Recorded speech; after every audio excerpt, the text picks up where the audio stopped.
আবিবে ইরানের আরও ক্ষেপণাস্ত্র হামলা প্রতিহতের দাবি ইসরায়েলের। হামলা আলোচনা একসঙ্গে নয়, জেনেভায় জানালো তেহরান। মেয়র কাউন্সিলরহীন সিটি কর্পোরেশনে মশক নিধনে গতি নেই, জনগণকে যুক্ত করে বছরব্যাপী পরিকল্পনা না থাকায় বাড়ছে সংক্রমণ। হাওরে অবাধেই ঘুরছে 200-র বেশি হাউস বোট। উচ্চ শব্দ তৈরি সহ নানা কারণে নষ্ট হাওরের জীববৈচিত্র্য। আশঙ্কাজনক হারে কমছে মাছ এবং পাখি। এবং ভোলায় 500 ভরি স্বর্ণ এবং অর্ধ কোটি টাকা নিয়ে জুয়েলার্স ব্যবসায়ী উধাও। প্রশাসনের দ্রুত পদক্ষেপ চান নিঃস্ব শতাধিক পরিবার।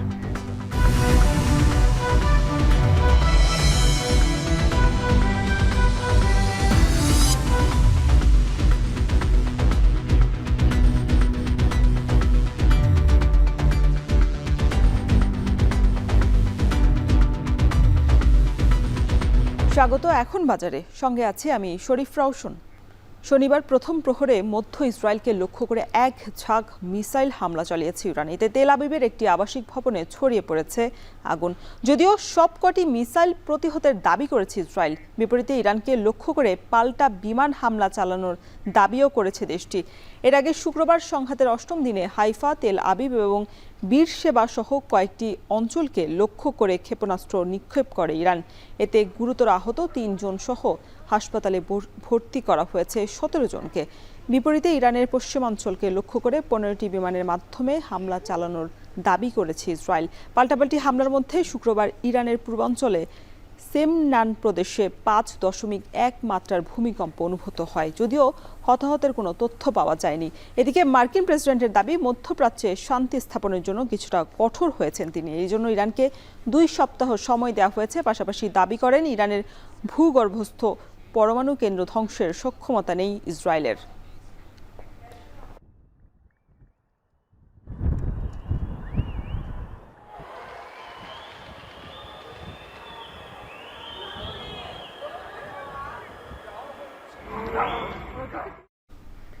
ইরান ইসরায়েল সংঘাত বন্ধে এবার দৌড়ঝাঁপ করছেন বিশ্ব মোড়লরা। জেনেভায় যুক্তরাজ্য সহ ইউরোপীয় কয়েকটি দেশের বৈঠকে ইরানের পররাষ্ট্রমন্ত্রী জানিয়েছেন, ইসরায়েল হামলা বন্ধ করলে আলোচনা চলতে পারে। তবে জাতিসংঘের নিরাপত্তা পরিষদের বৈঠকে সংঘাতের জন্য বরাবরের মতোই ইরানকে কাঠগড়ায় দাঁড় করিয়েছে যুক্তরাষ্ট্র। আর ইরানের হামলা বন্ধের দাবি অগ্রাহ্য করেছে ইসরায়েল। এছাড়া এদিকে 8ম দিনেও পাল্টাপাল্টি হামলা চালু রেখেছে ইরান এবং ইসরায়েল। বাকিটা জানাচ্ছেন জোহানারা ভুইয়া। ইরান ইসরায়েল ইস্যুতে শুক্রবার জাতিসংঘের নিরাপত্তা পরিষদে জরুরি বৈঠক অনুষ্ঠিত হয়েছে। বৈঠকে ইরানের বেসামরিক নাগরিকদের উপর ইসরায়েলি হামলার নিন্দা জানিয়েছেন জাতিসংঘে নিযুক্ত ইরানের রাষ্ট্রদূত আমির সাইদ ইরাভানি। সেই সঙ্গে তেল আবিবকে ইরানে হামলা বন্ধের আহ্বান জানান তিনি। The US has publicly threatened to strike Iran's safeguard nuclear facilities. Such acts constitute a flagrant violation of Article 2, Paragraph 4 of the UN Charter and a breach of the sovereign equality of states. তবে ইরানে হামলা বন্ধ হবে না বলে জানান ইসরায়েলের প্রতিনিধি Danny Danon. Well, we have seen diplomatic talks for the last few decades and look at the results. So, if there will be a genuine efforts to dismantle the capabilities of Iran, then that's something we can consider. But it is going to be like another session and debates. That's not going to work. Thank you, Madam President. ইসরায়েলের পাশাপাশি পরমাণু কর্মসূচি ইস্যুতে যুক্তরাষ্ট্র ইরানকে তোপের মুখে ফেলার চেষ্টা করে। জাতিসংঘে মার্কিন প্রতিনিধি ডরোথি সিয়া বলেন, ইরানকে অবশ্যই ইউরেনিয়াম উৎপাদন বন্ধ করতে হবে। একই দিন সুইজারল্যান্ডের জেনেভায় যুক্তরাজ্য, ফ্রান্স ও জার্মানের পররাষ্ট্রমন্ত্রীদের সঙ্গে বৈঠক করেন ইরানের পররাষ্ট্রমন্ত্রী আব্বাস আরাকচি। সে সময় আন্তর্জাতিক আইন অমান্য করে ইরানে হামলা করায় ইসরায়েলকে যুদ্ধাপরাধী বলে অভিযোগ করেন তিনি। তবে ইসরায়েল যদি ইরানে হামলা বন্ধ করে তবে কূটনৈতিক আলোচনার সুযোগ রয়েছে বলে জানান আরাকচি। حمله به تأسیسات زیربنایی جمهوری اسلامی ایران با پاسخی محکمتر قطعاً مواجه خواهد شد و دشمنان ما می‌دانند که چه اهدافی در داخل رژیم صهیونیستی در دسترس ما قرار داره। এদিকে 8ম দিনের মতো চলছে ইরান ইসরায়েল পাল্টাপাল্টি হামলা। ইসরায়েলের হাইফা শহরে বেশ কয়েকটি ক্ষেপণাস্ত্র ছুড়েছে ইরান। এতে আহত হয়েছে অন্তত 17 জন। অপরদিকে ইরানের বিপ্লবী গার্ডের ঘাঁটিতে হামলা করে IRGCর এক কমান্ডারকে হত্যার দাবি করে ইসরায়েল। জাহানারা ভুঁইয়া, এখন বিশ্ব। ইরানের সঙ্গে সংঘাতের মধ্যেও গাজায় আগ্রাসন চালিয়ে যাচ্ছে ইসরায়েল। শুক্রবার ইসরায়েলের দিনভর হামলায় উপত্যকায় প্রাণ হারিয়েছেন কমপক্ষে ৮২ ফিলিস্তিনি, যাদের মধ্যে ত্রাণ নেওয়ার সময় হত্যা করা হয়েছে কমপক্ষে ৩৪ জনকে। বর্তমানে উপত্যকায় একমাত্র সংস্থা হিসেবে ত্রাণ সরবরাহ করছে গাজা হিউম্যানিটেরিয়ান ফাউন্ডেশন। তবে কার্যক্রম শুরুর ১ মাস পার হবার আগেই সংস্থাটি থেকে ত্রাণ নেওয়ার সময় ইসরায়েলি সেনাদের হামলায় প্রাণহানি ছড়িয়েছে ৪ শতাধিক। এদিকে পানি সরবরাহ ব্যবস্থা ভেঙে পড়ায় গাজা উপত্যকা মানবসৃষ্ট খরার ঝুঁকিতে বলে শঙ্কা প্রকাশ করেছে ইউনিসেফ।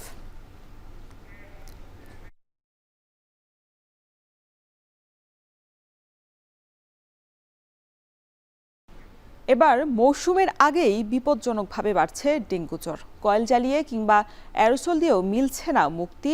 আইইডিসিআর এর জরিপ বলছে ২ সিটির ১৩টি ওয়ার্ডে ডেঙ্গুবাহী এডিস মশার লার্ভার ঘনত্ব নির্ধারিত মানদণ্ডের চেয়েও বেশি। অভিভাবক শূন্য সিটি কর্পোরেশনে ভাটা পড়েছে কাজের ধারাবাহিকতায়, কমেছে মশক নিধন কার্যক্রম। বিস্তারিত জানাচ্ছেন বাইজিৎ সাদ। তৃতীয় শ্রেণীর শিক্ষার্থী ইহসান পড়ার টেবিলে বসতেই মশার কামড়ে মনোযোগ ধরে রাখা দুষ্কর হয়ে উঠেছে। ডেঙ্গু আতঙ্কে তার পরিবার। খুব আগ্রহ নিয়ে পড়তে বসে, আম্মু আমার পরীক্ষা, আমাকে তাতে পড়াতে বসি, বইপত্র নিয়ে বসে, যেই মশা কামড়টা হয় আম্মু ভালো লাগছে না, পড়বো না। মশা কামড়িয়ে প্রত্যেক দিন, এর ফলে আমি পড়তে পারি না, সামনে আমার পরীক্ষা। রাজধানীর বিভিন্ন এলাকায় বেড়েছে মশার উপদ্রব, বাড়ছে ডেঙ্গু জ্বরের ঝুঁকি। গত কয়েক সপ্তাহে আবহাওয়ার পরিবর্তন, অতিবৃষ্টিতে প্রায় সব ওয়ার্ডেই বেড়েছে মশার প্রজনন। ফলে কয়েল জ্বালিয়ে কিংবা অ্যারোসল দিয়েও রেহাই পাওয়া যাচ্ছে না। আমাদের এলাকায় অনেক মশা, অনেক বছর ধরে আমরা মশার খাবার সহ্য করতে আছি। মশারি টানালে হয় না, কারণ আমাদের তো মশারি থেকে বের হতে হয়। তো বের হওয়ার পরে যে মানে এই ওইটুকুর মধ্যে অনেক মশা ঢুকে যায়, অনেক জায়গায় মানে অ্যালার্জির মতো হয়ে যায়, মানে মশা কামড় পড়ে যেই রোগটা এরকম হয়। এখন আমরা যে স্থানটিতে আছি এটি একটি বাসার প্রবেশপথ। সিটি কর্পোরেশনের নিষ্কাশন নজরদারির অভাবে এরকম এলাকায় বেশ কয়েকটি বাসাবাড়ির সামনে পানি জমে থাকে। নাজুক ড্রেনেজ ব্যবস্থার কারণে এখন পুরো এলাকায় ডেঙ্গু আতঙ্ক বিরাজ করছে। সিটি কর্পোরেশনের লোকেরা এখন তো ধরেন মানে সরকার যাওয়ার পর থেকে অত লোক অত আসে না, আগে তো আইতো ২-১ জন, এখন আসে না। গত ফেব্রুয়ারি থেকে মার্চ মাসে চালানো আইইডিসিআর এর প্রাক বর্ষা জরিপে দেখা যায় রাজধানীর ২ সিটির ১৩টি ওয়ার্ডে ডেঙ্গুর জীবাণুবাহী এডিস মশার লার্ভার ঘনত্বের পরিমাণ নির্দিষ্ট মানদণ্ডের চেয়ে বেশি। এর মধ্যে ঢাকা উত্তরে ঝুঁকিতে রয়েছে ৬টি ওয়ার্ড আর দক্ষিণে ৭টি। উত্তরের ১২ আর দক্ষিণে ৩১ ও ৪১ নম্বর ওয়ার্ডে এডিস মশার ব্রুটো ইন্ডেক্স পাওয়া গেছে ২৬.৬৭%। ডেঙ্গু রোগীর সংখ্যা বাড়তে থাকলেও অভিভাবক শূন্য সিটি কর্পোরেশনের কাজের ধারাবাহিকতায় ভাটা পড়েছে। মেয়র কাউন্সিলর না থাকায় এবছর ডেঙ্গু নিয়ে বেশি আতঙ্কিত নগরবাসী। এছাড়াও স্প্রে ও ফগিং সহ সিটি কর্পোরেশনের নিয়মিত মশা নিধন ব্যবস্থাও হ্রাস পেয়েছে। প্রচুর মশা, এই তো মশা বাড়ছে যে বসেই জানা মশা জ্বালায়। মেয়র নাই, কাউন্সিলর নাই, নির্বাচিত কোনো সরকারও নাই, সেটা আমাদের দুর্ভোগ দেখবে কি? এলাকার মানুষের যে কি ডেঙ্গু পরিস্থিতিতে কি ভয়াবহ আকার ধারণ করছে সেটা মানে বলে আর বোঝা যাবে না।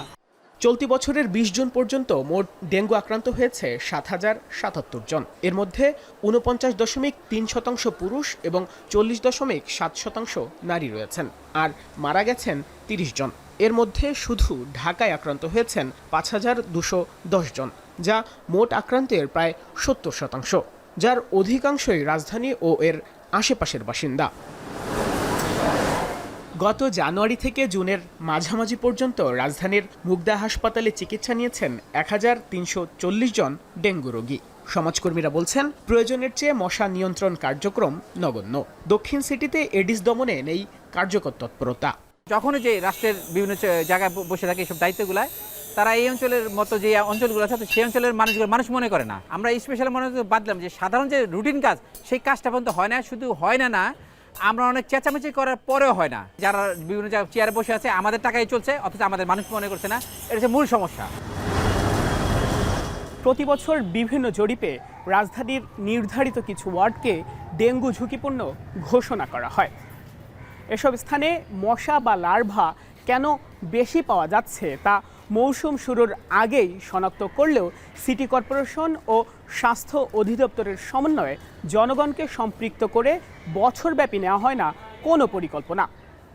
তাই স্বাস্থ্য ঝুঁকি বাড়ে এসব এলাকার বাসিন্দাদের। বাইজিদ সাদ, এখন, ঢাকা। সম্পদ আর সৌন্দর্যে ভরপুর টাঙ্গুয়ার হাওর। নিয়ম অনুযায়ী এই হাওরের জলাভূমি চিহ্নিত করে মাছ এবং পাখির নিরাপদ আবাসস্থল তৈরি করার কথা থাকলেও পর্যটন ব্যবসার নামে ধ্বংস করা হচ্ছে হাওরের জীববৈচিত্র্য। তবে হাওর বিশেষজ্ঞ এবং সুনামগঞ্জের সচেতন মহল বলছেন, টাঙ্গুয়ার এমন পরিস্থিতির জন্য দায়ী প্রশাসন। বিস্তারিত লিপসন আহমেদের প্রতিবেদনে। ঝর্ণা থেকে নেমে আসা স্বচ্ছ পানির সঙ্গে হিজল করচবনের অপরূপ সৌন্দর্যের দেখা মেলে সুনামগঞ্জের টাঙ্গুয়ার হাওরে। মূলত ভরা বর্ষায় প্রকৃত রূপ মেলে ধরে এই জলাঞ্চল। বর্ষা মৌসুমের শুরুতেই হাওরে বাড়ে পর্যটক। তবে গত কয়েক বছরের তুলনায় এবার চাপ আরও বেড়েছে। হাউস বোটে চড়ে সকাল থেকে রাত পর্যন্ত হাওরের মায়াবী সৌন্দর্য উপভোগ করেন পর্যটকরা।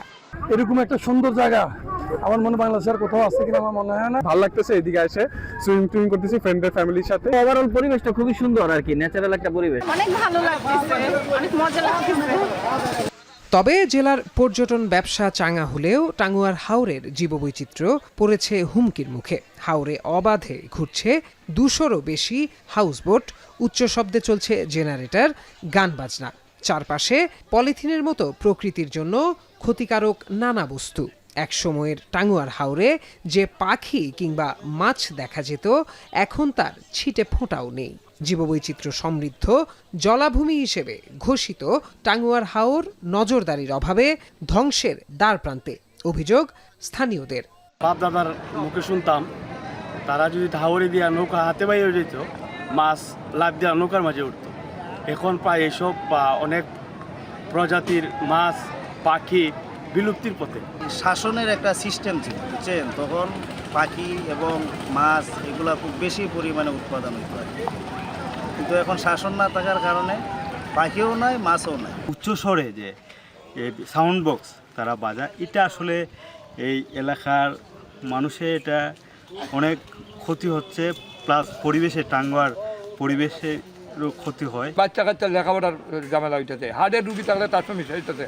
এদিকে IUCN 2015-এর সর্বশেষ রেড ডাটা বুকের তথ্য অনুযায়ী এ হাওরে 134 প্রজাতির মাছ, 19 প্রজাতির স্তন্যপায়ী, 219 প্রজাতির দেশি ও বিদেশি পরিযায়ী পাখি, 24 প্রজাতির সরীসৃপ, 8 প্রজাতির উভচর প্রাণী এবং 104 প্রজাতির উদ্ভিদ থাকলেও বর্তমানে এগুলোর বেশিরভাগই বিলুপ্তির পথে। পরিসংখ্যান অনুযায়ী গেল 10 বছরে এই হাওরে দেশি ও পরিযায়ী পাখি কমেছে 77%।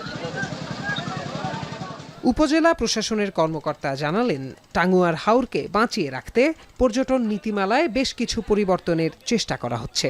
টাঙ্গুয়ার হাওরে ভূমি, পানি এবং বায়ু দূষণের সমস্ত কর্মযজ্ঞ সম্পাদিত হয়, উচ্চস্বরে সাউন্ড সিস্টেম বাজানো হয়, নেচে গিয়ে এটাকে উৎসবস্থলে পরিণত করা হচ্ছে, যা ইসিএরও পরিপন্থী, রামসার সাইটেরও পরিপন্থী। নীতিমালা অনুযায়ী হাউসবোটগুলোকে অবশ্যই তাদের সেফটি থাকতে হবে, যেমন গ্যাস সিলিন্ডারের সেফটি থাকতে হবে, ইলেকট্রিক লাইনের সেফটি থাকতে হবে, পাশাপাশি মানব বর্জ্য কোথায় ফেলবে সেই ব্যবস্থাপনার সিস্টেম থাকতে হবে।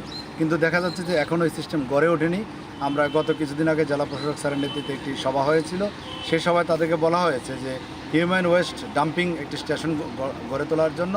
1999 সালে টাঙ্গুয়ার হাওরকে ঘোষণা করা হয় প্রতিবেশগত সংকটাপন্ন এলাকা হিসেবে। এছাড়া 2000 সালের জানুয়ারি মাসে জীববৈচিত্র্য রক্ষায় রামসার কনভেনশনের আওতায় দেশের রামসার সাইট হিসেবে ঘোষণা করা হয় এই হাওরকে। এখন সুনামগঞ্জ। পুলিশের সাবেক অতিরিক্ত মহাপরিদর্শক ইকবাল বাহারকে আটক করেছে ঢাকা মহানগর পুলিশের গোয়েন্দা বিভাগ। শুক্রবার সন্ধ্যায় রাজধানীর বেইলি রোড এলাকার একটি বাসা থেকে তাকে আটক করা হয়। সবশেষ তিনি রাজধানীর রাজারবাগ পুলিশ টেলিকমের অতিরিক্ত আইজিপি ছিলেন। আটক শেষে তাকে ডিবি হেফাজতে নেওয়া হয়। জুলাই আগস্টের অভ্যুত্থানের ঘটনায় তার বিরুদ্ধে 3টি মামলা হয়, সেগুলোর একটি মামলায় তাকে গ্রেফতার দেখানো হয়েছে। ইকবাল বাহার এর আগে চট্টগ্রাম মহানগর পুলিশ সিএমপির কমিশনার হিসেবে দায়িত্ব পালন করেন। পরে তাকে অতিরিক্ত আইজিপি হিসেবে রাজারবাগ T&IM এ বদলি করা হয়। 2019 সালে সেখান থেকে তিনি অবসরে যান।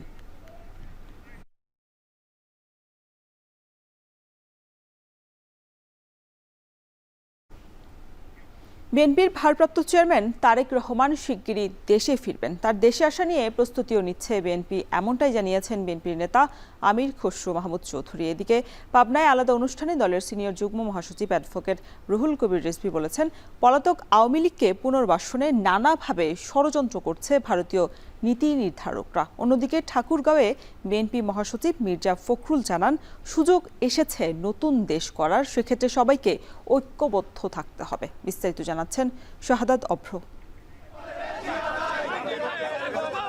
পলাতক আওয়ামী লীগকে পুনর্বাসন করতে ভারতীয় নীতি নির্ধারকরা নানাভাবে ষড়যন্ত্র করে যাচ্ছে বলে মন্তব্য করেছেন বিএনপির সিনিয়র যুগ্ম মহাসচিব অ্যাডভোকেট রুহুল কবির রিজভী।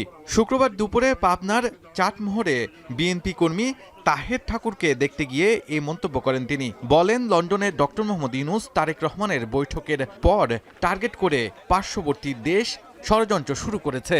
পার্শ্ববর্তী দেশ তারা যখনই দেখেছে ডক্টর ইউনূস সাহেব এবং তারেক রহমান সাহেবের বৈঠক হয়েছে, এখন আমাদের ভারপ্রাপ্ত চেয়ারম্যান তারেক রহমানের নামে অসংখ্য কুৎসা এবং অপপ্রচার সেখান থেকে চালানো হচ্ছে।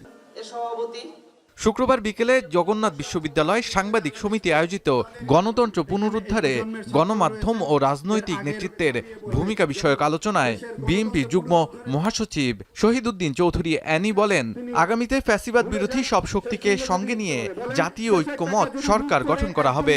এই সংস্কারের মধ্য দিয়ে ভবিষ্যতে আমাদের জাতীয় ঐক্যমতের সরকার গঠন করতে আমরা যেন একটা সুবিধাজনক অবস্থায় থাকতে পারি।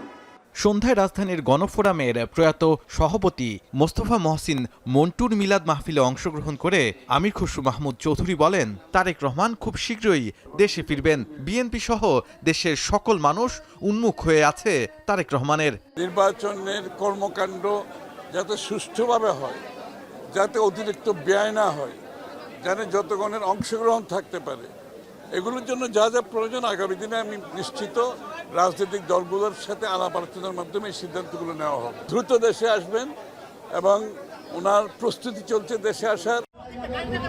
অন্যদিকে ঠাকুরগাঁয়ে এক অনুষ্ঠানে প্রধান অতিথির বক্তব্যে বিএনপির মহাসচিব মির্জা ফখরুল ইসলাম আলমগীর বলেন, গত 15 বছরে দেশের প্রতিটি প্রতিষ্ঠানকে ধ্বংস করা হয়েছে। বলেন, ছাত্র জনতার অভ্যুত্থানের মধ্য দিয়ে একটি গণতান্ত্রিক পরিবেশ ও নতুন বাংলাদেশ গড়ে তোলার সুযোগ সৃষ্টি হয়েছে। আজকে আমাদের একটা নতুন করে একটা সুযোগ সৃষ্টি হয়েছে ছাত্র জনতার অভ্যুত্থানের মধ্য দিয়ে। অনেক প্রাণ গেছে, অনেকে আমাদের ছাত্ররা তারা জীবন দিয়েছে, তাদের আত্মার প্রতি আমি গভীর শ্রদ্ধা জানাচ্ছি। তিনি আরো বলেন, দেশ গড়ার দায়িত্ব সকলের, এজন্য দল মত নির্বিশেষে সবাইকে ঐক্যবদ্ধ হয়ে কাজ করার আহ্বান জানান বিএনপির এই শীর্ষ নেতা। যারা খেলছেন তারা নতুন নতুন করে। শাহাদাত অভ্র, এখন ঢাকা। কোচিং পাচ্ছেন।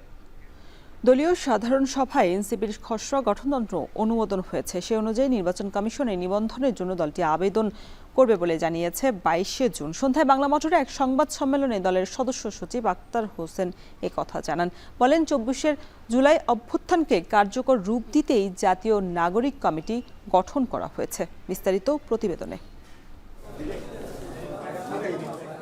আত্মপ্রকাশের 3.5 মাস পর গঠনতন্ত্রের খসড়া চূড়ান্ত করেছে জাতীয় নাগরিক পার্টি এনসিপি। শুক্রবার দলীয় সাধারণ সভায় যার অনুমোদন দেয়া হয়। সে অনুযায়ী নির্বাচন কমিশনের নিবন্ধনের জন্য দলটি আবেদন করবে 22 জুন।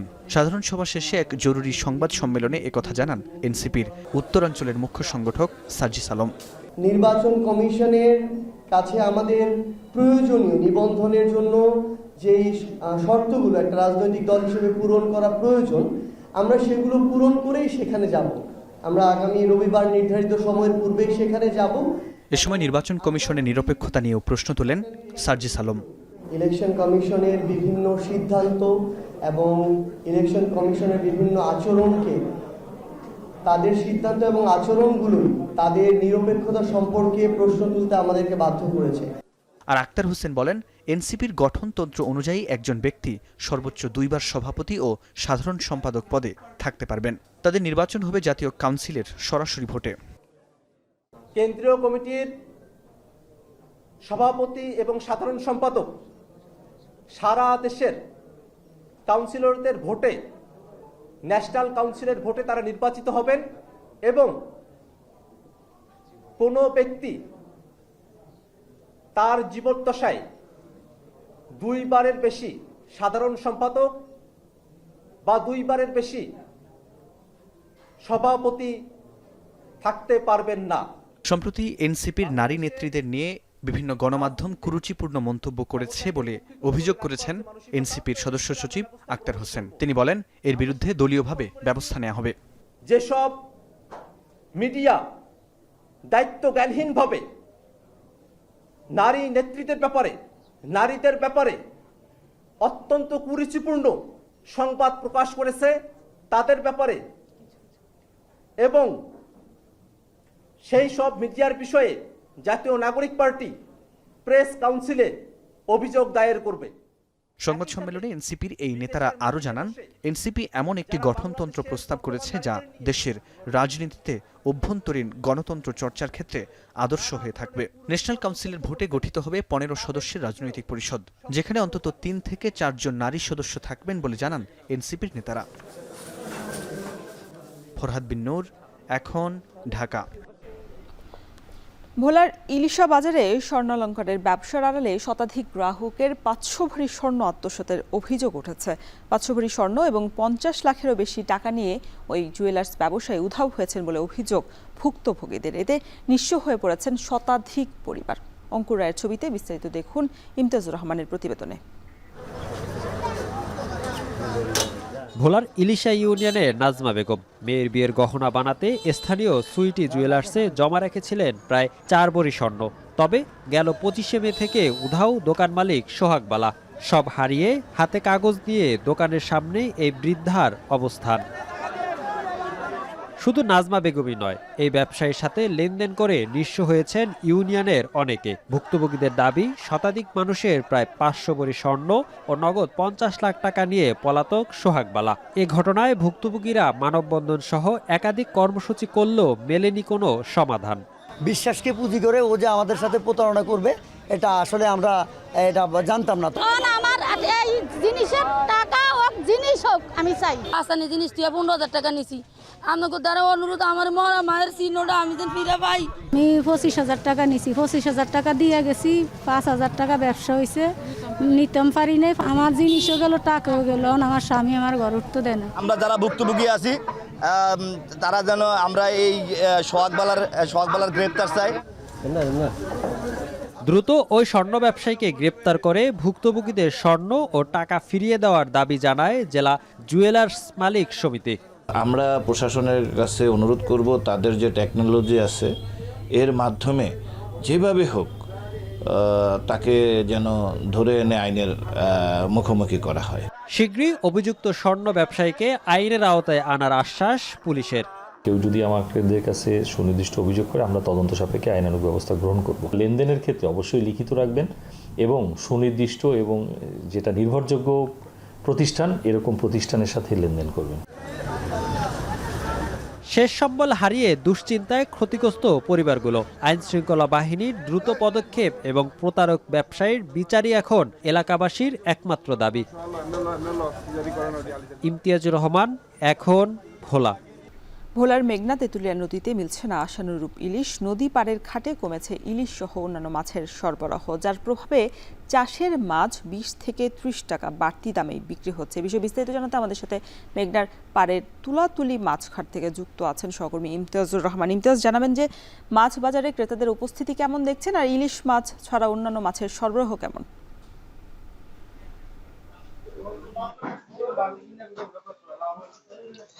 রওশন, বৌরি আবহাওয়ার কারণে কিন্তু গেল 2 থেকে 3 দিন পর্যন্ত ভোলায় বৃষ্টিপাত হচ্ছে। বৃষ্টির কারণে কিন্তু একরকম ইলিশের বেশ চাহিদা রয়েছে ক্রেতাদের মাঝে। এই ক্রেতাদের চাহিদার ক্ষেত্রে কিন্তু আজকে সকাল থেকে ভোলার তুলাতুলি মাছঘাটে কিন্তু ক্রেতাদের সরগম ছিল। কিন্তু ক্রেতাদের সরগম থাকলেও কিন্তু ইলিশ সহ অন্যান্য মাছের সংকট থাকাকালে কিন্তু বেলা বাড়ার সাথে সাথে ক্রেতারা একরকম চলে গেছেন এবং একরকম মাছ না নিয়েই তারা ফিরছেন বলেও কিন্তু অনেক ক্রেতাদের সাথে কথা বলে জানতে পেরেছি। আমি জেলেদের সাথে কথা বলেছিলাম, জেলেরা জানিয়েছেন এখন ইলিশের ভরা মৌসুম চলমান রয়েছে, কিন্তু ভরা মৌসুম থাকলেও কিন্তু জেলেরা রাতভর দিনভর মেঘনা তেঁতুলিয়া নদীতে জাল ফেলেও কিন্তু তারা আশানুরূপ কিন্তু ইলিশ সহ নদীর মাছের দেখা পাচ্ছে না।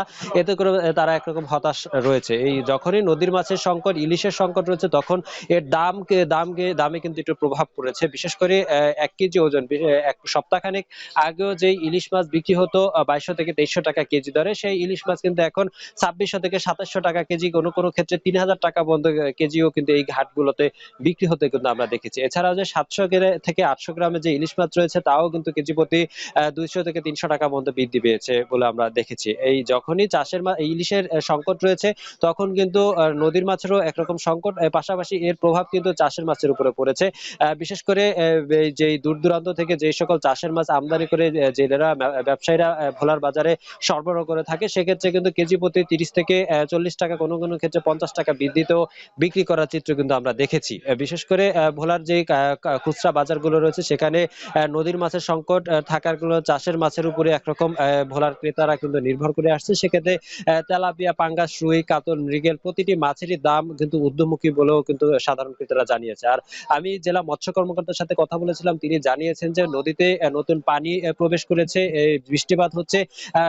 আগামী কয়েকদিনের ভিতরই ভোলার মেঘনা তেঁতুলিয়া নদীতে আশানুরূপ ইলিশ পাবে বলে এমনটাই প্রত্যাশা করছেন ভোলা মৎস্য কর্মকর্তা। অপরদিকে যে মৎস্য গবেষক রয়েছেন তারা জানিয়েছেন যে ভোলার যেই নদ নদীতে ডুবোচর কেন্দ্রিক এলাকাগুলোতে যে সকল দখল, দূষণ এবং ডুবোচরের কারণে নদীর গতিপথ পরিবর্তন হয়েছে, এই কারণে ইলিশ সহ নদীর মাছ কিন্তু ভোলার মেঘনা তেঁতুলিয়া প্রবেশ করছে না বলেও কিন্তু জেলার মৎস্য গবেষকরা বলছেন। কিন্তু তারা বলছেন যে এছাড়াও যে ভোলার নদীতে যে বেহুন্দি বাঁধা যে অবৈধ যে সকল জাল রয়েছে, সেই জালের মাধ্যমে যেই রেণুপনা ধ্বংস করা হয়, ধ্বংস যদি না করা হতো, তাদের যদি প্রতিকার করা যেত, তাহলে এই ভরা মৌসুমেও কিন্তু জেলেরা আশানুরূপ তারা ইলিশ পেত এবং তাদের যে বিগত দিনে ধার দেনা তা পরিশোধ করতে সক্ষম হতো বলে কিন্তু জেলা মৎস্য গবেষক রয়েছে তারা জানিয়েছেন। আর জেলার যে মৎস্য ব্যবসায়ী রয়েছেন, 125টি মাছঘাটের ব্যবসায়ী, তাদের কথা বলছেন যে সাগরে 58 দিনের নিষেধাজ্ঞার পরবর্তীতে সাগরে জেলেরা গিয়েছেন, সেখানেও বৈরী আবহাওয়ার কারণে মাছ শিকার করতে পারছে না। ভোলার মেঘনা তেঁতুলিয়াও নদীতে একরকম ইলিশ সহ অন্যান্য মাছের সংকট রয়েছে। সব মিলিয়ে কিন্তু একরকম ভোলার বাজারে ইলিশের ব্যাপক সংকট দেখা দেওয়ার কারণে কিন্তু প্রতিটি মাছ ঘাটে মাছের দাম বৃদ্ধি পেয়েছে। তো এই ছিল আমার কাছে ভোলা তুলাতুলি মাছ বাজার থেকে সর্বতথ্য। রওশন। মাছ বাজারের পরিস্থিতি জানাতে ভোলা থেকে যুক্ত ছিলেন সহকর্মী ইমতিয়াজুর রহমান। যশোরে চলতি বছর পটলের বাম্পার ফলনে হাসি ফুটেছে কৃষকের মুখে। অন্যান্য ফসলের তুলনায় উৎপাদন খরচ কম এবং লাভ বেশি হওয়ায় কৃষকরা ঝুঁকছেন এই পটল চাষে। সবজি চাষে জেলায় প্রতি বছর 100 কোটি টাকার বেশি লেনদেন হয়। রিপন হোসেনের তথ্য ছবিতে দেখুন বিস্তারিত। যশোরের 7 তীরের হাট, আব্দুলপুর, ঝিকরগাছা সহ বেশ কয়েকটি এলাকার মাঠ জুড়ে পটলের ক্ষেত। নিড়ানি, আগাছা পরিষ্কার, মাছা তৈরি সহ নানা পরিচর্যায় পটল খেতে ব্যস্ত কৃষক। চলতি বছর আবহাওয়া অনুকূলে থাকায় পটলের ভালো ফলন হয়েছে। এছাড়াও বাজারে ভালো দাম পেয়ে খুশি কৃষক। আত্মীয় স্বজন আসে, তাদের দেখা আছে খাওয়া দাওয়ার লেনদেন আদান প্রদান করা লাগে। এই জন্যই আমাদের পটল চাষটা একটু করা লাগে, কি জন্য যে আমাকে কাঁচা পয়সা, এই কাঁচা পয়সার জন্যই আমরা এই চাষটা করি। আবার যশোর সদর উপজেলার চূড়ামনকাঠি গ্রামের আব্বাস আলী 1.5 বিঘা জমিতে করেছেন পটলের চাষ। আবাদে 35,000 টাকা খরচ হলেও বিক্রি শেষে ঘরে আসবে 2 লাখ টাকার বেশি। লাভের অঙ্কটা জেলার অন্যান্য কৃষকদেরও একই রকম। সপ্তাহে একদিন তুলতে পারি, কিছু সপ্তাহে দাম কম হয়, কিছু সপ্তাহে দাম বেশি হয়। তো এটা দেখা যাচ্ছে যে আমাদের বাড়তি যে খরচটা অন্যান্য সাইটে চাহিদা পূরণ করে দেয় এবং আমাদের ভবিষ্যৎ আরেকটা চাষ করবো, সেই চাষেরও সহযোগিতা করে এই পটল চাষে। 10 কাঠা জমিতে আপনার 17,000 টাকা খরচ হয়েছে মোট টোটালে, এবং আমি আশাবাদী যে ওই পটল 30,000 টাকা, 20 থেকে 30,000 টাকা আশাবাদী। পটল চাষে স্বল্প পরিশ্রম আর অল্প কীটনাশক ও সারের ব্যবহারে ভালো ফলন পাওয়া সম্ভব। এছাড়া বছরে বেশিরভাগ সময় পটলের উৎপাদন অব্যাহত থাকে। তাই দিন দিন পটল চাষে ঝুঁকছেন কৃষকরা। স্থানীয় চাহিদা মিটিয়ে যা পাঠানো হচ্ছে দেশের বিভিন্ন স্থানে। চিটাগাং, নিমসা, তারপরে ঢাকার আর কি বিভিন্ন পয়েন্টে যায়, যেমন গাজীপুর, কারণ বাজার। মাসে 4 বার উঠানো যায়। তো এই 4 বার যেহেতু মাসে উঠানো যায়, আপনার এক মাসের যে কোনো এক সময় আপনি দাম অবশ্যই পাবেন। অর্থাৎ 7 মাস ব্যাপী মাঝে মধ্যে দাম কম পেতে পারেন, কিন্তু অধিকাংশ দাম পাবেন। কৃষি কর্মকর্তারা বলছেন, পটল ক্ষেতে রোগবালাই মুক্ত রাখতে চাষিদের আধুনিক সেক্স ফ্রেমন ট্র্যাপ, জৈব বালাইনাশক সার ব্যবহারের নানা পরামর্শ ও সহায়তা দেওয়া হচ্ছে। তাদেরকে পরামর্শ এবং তাদের পাশে থাকছি। গত অর্থ বছর আমাদের যশোর জেলাতে পটলের আবাদ যেটা আমরা অর্জন করেছিলাম সেটা 1832 হেক্টর। সেখানে প্রায় আমরা 28,396 মেট্রিক টন আমরা পটল উৎপাদন করতে সক্ষম হয়েছি। এবছর আমাদের উৎপাদনটা বেড়েছে। এবছর যশোরে 2,308 হেক্টর জমিতে পটলের আবাদ হয়েছে।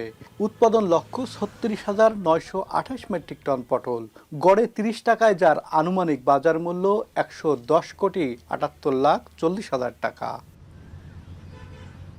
রিপন হোসেন, এখন যশোর। ঝালকাঠির নলছিটি পৌরসভা 150 বছরের পুরনো হলেও নাগরিক সুযোগ সুবিধার দিক দিয়ে এখনও বেশ পিছিয়ে আছে। 26 বছর আগে তৃতীয় শ্রেণী দ্বিতীয় শ্রেণীর পৌরসভায় উন্নতি হলেও সেবার মানে আসেনি কোনো পরিবর্তন। পৌরসভায় নেই কোনো গণশৌচাগার এবং সুপরিকল্পিত বর্জ্য ব্যবস্থাপনাও। নদীর পাড়ে এবং খোলা স্থানে ময়লা আবর্জনা ফেলায় দূষিত হচ্ছে পরিবেশ। এছাড়া বেশিরভাগ সড়ক চলাচলের অনুপযোগী। নিয়মিত পৌরকর পরিশোধ করেও আশানুরূপ সেবা না পাওয়ায় ক্ষুব্ধ পৌরবাসী। ঝালকাঠি থেকে আলামিন তালুকদারের তথ্য ছবিতে দেখুন বিস্তারিত। ঝালকাঠি জেলার প্রথম ও দেশের দ্বিতীয় পৌরসভা নলছিটি। 26.16 বর্গ কিলোমিটার আয়তনের এ পৌরসভায় 50,000-এর বেশি মানুষের বসবাস। দেশের সবচেয়ে পুরনো পৌরসভার একটি হলেও নাগরিক সেবার দিক থেকে বেশ পিছিয়ে। 150 বছরের পুরনো পৌরসভাটিতে এখনও গড়ে ওঠেনি পরিকল্পিত ড্রেনেজ ব্যবস্থা। এতে সামান্য বৃষ্টিতেই ময়লা পানি উপচে ছড়িয়ে পড়ছে পথে ঘাটে। আর নির্ধারিত জায়গা না থাকায় সুগন্ধা নদীর পাড়ে খোলা স্থানে আবর্জনা ফেলায় দূষিত হচ্ছে পরিবেশ, ছড়াচ্ছে রোগ জীবাণু। তবে নলছিটি পৌরসভার সমস্ত ময়লা এখানে ফেলে নদীর পানি সব একদম খারাপ হয়ে যায়। আমরা এখানে উজু, গোসল এবং খাওয়ার পানি এখান থেকে কিছু সংগ্রহ করতে পারতেছি না। ময়লা ফালানোর কোনো জায়গা নাই, নদীর পাড়ে নিয়ে ময়লা ফালানো হয় এবং গন্ধর আর শেষ নেই, এবং এটা কোনো সংস্কারের জন্য কোনো কাজে নেই। ড্রেন নাই, পানি নিষ্কাশনের কোনো ব্যবস্থা নাই, কোনো সুযোগ সুবিধা নাই, অথচ আমরা ট্যাক্স শুধু পরিশোধ করে যাচ্ছি, কিন্তু আমরা কোনো সুযোগ সুবিধা পাচ্ছি না। দেশের অন্যান্য পৌরসভায় সড়ক যোগাযোগে যে উন্নয়ন হয়েছে সে তুলনায় অনেক পিছিয়ে নলছিটি। পৌরসভার 9টি ওয়ার্ডের সড়কেই বেহাল দশা। এর মধ্যে অনুরাগ, সূর্যপশা, শারদল, মালিপুর, নান্দিকাঠির বেশিরভাগ সড়কই চলাচলের অনুপযোগী। আর বর্ষায় এসব সড়ক ব্যবহারে দুর্ভোগ পোহাতে হয় দ্বিগুণ। নিয়মিত পৌরকর পরিশোধের পরও সেবা না পাওয়ায় ক্ষুব্ধ পৌরবাসী। এই দেখেন সামনে রাস্তাঘাট, এগুলো কোনো রাস্তাঘাটের কোনো নেই, আমরা খুব অসুবিধা আছে। এর থেকে আমাদের পৌরসভার থেকে ইউনিয়ন পর্যায়ে অনেক ভালো। রাস্তা এতটা খারাপ, বাচ্চা পোলাপান নিয়ে গাড়িতে চলাফেরা করতে অনেক সমস্যা হয়। আমরা কিছুদিন আগে অ্যাক্সিডেন্ট হয়েছি। তারা আমার কাছে নিয়ে যাইতে আসে, পৌর কর নিতে আসে, ব্যাড নিতে আসে, এরপর খাজনা নিতে আসে, কিন্তু আমরা কোনো সুযোগই পাইতেছি না। রোডঘাট 9 ওয়ার্ডের কোনো রাস্তাঘাট নাই। উন্নয়নে পিছিয়ে থাকার কথা স্বীকার করে নানান সীমাবদ্ধতার কথাও তুলে ধরেন পৌর প্রশাসক। জানান, বেশ কিছু প্রকল্পের কাজ চলছে আর কিছু অনুমোদনের অপেক্ষায়। বেশ কিছু সীমাবদ্ধতা আসলে আমাদের রয়েছে, কিন্তু তারপরও আমাদের এখন অনেকগুলো প্রকল্প চলমান রয়েছে, এবং আপনার কিছু প্রকল্প আমাদের যে প্রকল্প অফিস সেখানে অনুমোদনের জন্য অপেক্ষায় আছে। এই প্রকল্পগুলো অনুমোদন হয়ে আসলে যখন বাস্তবায়ন হবে, তখন পৌরবাসী তাদের কাঙ্ক্ষিত সেবা, পৌরসভার যে নাগরিকদের যে নাগরিক সুবিধা, সেগুলো তারা সকলেই পাবে বলে আমি বিশ্বাস করি। 1865 সালে প্রতিষ্ঠিত হয় নলছিটি পৌরসভা, আর 1999 সালে এটি দ্বিতীয় শ্রেণীতে উন্নীত হয়। আমিন তালুকদার, এখন ঝালকাঠি। কাজ হোক চাই সাথে এক্সপার্ট চাই, না টাইট লুজ যদি করতে হয় তবে এক্সপার্ট টুলস এই নিশ্চিত জয়। এক্সপার্ট হার্ডওয়্যার টুলস, সকল কাজের এক্সপার্ট সমাধান। দীর্ঘদিন ধরে সংস্কার না করায় বেহাল হবিগঞ্জের বানিয়াচং আজমিরীগঞ্জ শরীফউদ্দিন সড়ক। পুরো সড়ক জুড়ে বড় বড় খানাগন্ধ তৈরি হওয়ায় দুর্ভোগে উপজেলার অন্তত অর্ধ লক্ষাধিক মানুষ। যাত্রী এবং চালকদের অভিযোগ, সড়কে প্রায়ই ঘটছে ছোট বড় দুর্ঘটনা, সে সাথে নষ্ট হচ্ছে পরিবহনের বিভিন্ন যন্ত্রাংশ। তবে চলতি মাসে দরপত্র আহ্বানের কথা জানায় সড়ক বিভাগ। কাজল সরকারের প্রতিবেদন। হবিগঞ্জের বানিয়াচং আজমিরীগঞ্জ শরীফউদ্দিন সড়ক 17 কিলোমিটার। সড়কটি উপজেলার অর্ধ লক্ষাধিক মানুষের প্রতিদিনের যাতায়াতের একমাত্র মাধ্যম, কিন্তু বর্তমানে সড়কটি যেন এক দুর্ভোগের নাম। দীর্ঘদিন সংস্কারের অভাবে সড়কের পুরো অংশ জুড়ে সৃষ্টি হয়েছে খানাখন্দ। স্থানীয়দের অভিযোগ, এসব গর্তে পড়ে প্রায়ই উল্টে যাচ্ছে টমটম, ইজিবাইক, সিএনজি, অটোরিকশা ও মোটরসাইকেলের মতো ছোট যানবাহন। ঘটছে দুর্ঘটনা, আহত হচ্ছেন যাত্রীরা। আজমিরের থেকে বানিয়াচং গাড়িটা আইতে সময় লাগে 30 মিনিট, এই জায়গার মাঝে লাগে 1 ঘন্টা। প্রতিদিন অ্যাক্সিডেন্ট আছে গাড়ি। গতকালকে আমরা গাড়ি তুলছি দৌড়াইয়া, রাস্তা ভাঙ্গা। বৃষ্টি হইলে তো গাড়ি চলবো যে এই ধরনের কোনো পরিবেশই থাকে না, গাড়ি ঘোড়া চড়া খুব অবস্থা খারাপ হয়ে যায়। প্রতিনিয়তই দুর্ঘটনা ঘটছে এবং যেখানে সেখানে আসলে জনশূন্য এলাকায় গাড়িগুলো বিকল হয়ে যায়, ইঞ্জিনগুলো বিকল হয়ে যায়। সড়কের এমন অবস্থায় যান চলাচল কমিয়ে দিয়েছেন চালকরা। তাদের অভিযোগ, অতিরিক্ত ঝাঁকুনিতে প্রায়ই নষ্ট হচ্ছে পরিবহনের বিভিন্ন যন্ত্রাংশ। গাড়িতে আমরা ইনকাম করি 500 টাকা, কিন্তু আমরা মেরামতের জায়গা যায় টাকা আসে 1200 টাকা, 700 টাকা, 900 টাকা, এরকম আমরা মেরামত করা লাগে। মাথা তার অনেক খারাপ, ডেলিভারি গেছি যার লইলে অনেক জায়গায় আটতে যায়, একটু জায়গা আটতে নেই, একটু জায়গা আবার গাড়িতে যাওয়া লাগে। ব্যারিং জায়গা, চাক্কার জায়গা, ডিফারেন্সের জায়গা, গাড়ির আস জায়গা। সড়ক ও জনপথ বিভাগ বলছে চলতি মাসে নতুন করে দরপত্র আহ্বান করা হয়েছে। ডিসেম্বর মাসে এটিকে আমাদের মন্ত্রণালয়ে প্ল্যান করা হয়। প্ল্যান যাত্রা বাচ্চা শেষে পরবর্তী মন্ত্রণালয় থেকে সিদ্ধান্ত দেয় যে এটিকে রিটেন্ডার করতে হবে। তো আমরা এই মাসে 5 তারিখে আমরা রিটেন্ডার করেছি। আগামী মাসে 8 তারিখে আশা করি এটা উন্মুক্ত করা হবে। এটা উন্মুক্ত করানোর পরে যত দ্রুত সম্ভব আমরা চেষ্টা করছি ঠিকাদার নিয়োগ করে যেন কাজটি শুরু করা যায়। 2017 সালে 116 কোটি টাকা ব্যয়ে সড়কটির নির্মাণ কাজ শেষ হয়। এরপর দীর্ঘ 7 বছরে সড়কটিতে আর কোনো সংস্কার হয়নি। কাজল সরকার, এখন হবিগঞ্জ। শেষ করছি এখন বাজার, তার আগে শিরোনামগুলো আরও একবার।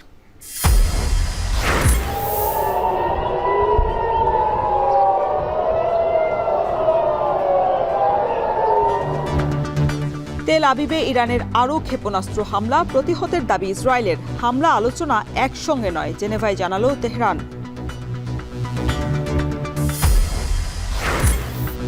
মেয়র কাউন্সিলরহীন সিটি কর্পোরেশনে মশক নিধনে গতি নেই, জনগণকে যুক্ত করে বছরব্যাপী পরিকল্পনা না থাকায় বাড়ছে সংক্রমণ। হাওড়ে অবাধেই ঘুরছে 200-র বেশি হাউসবোট, উচ্চ শব্দ তৈরি সহ নানা কারণে নষ্ট হাওড়ের জীববৈচিত্র্য, আশঙ্কাজনক হারে কমছে মাছ পাখি। এবং ভোলায় 500 ভরি স্বর্ণ এবং অর্ধ কোটি টাকা নিয়ে জুয়েলার্স ব্যবসায়ী উধাও, প্রশাসনের দ্রুত পদক্ষেপ চান নিঃস্ব শতাধিক পরিবার।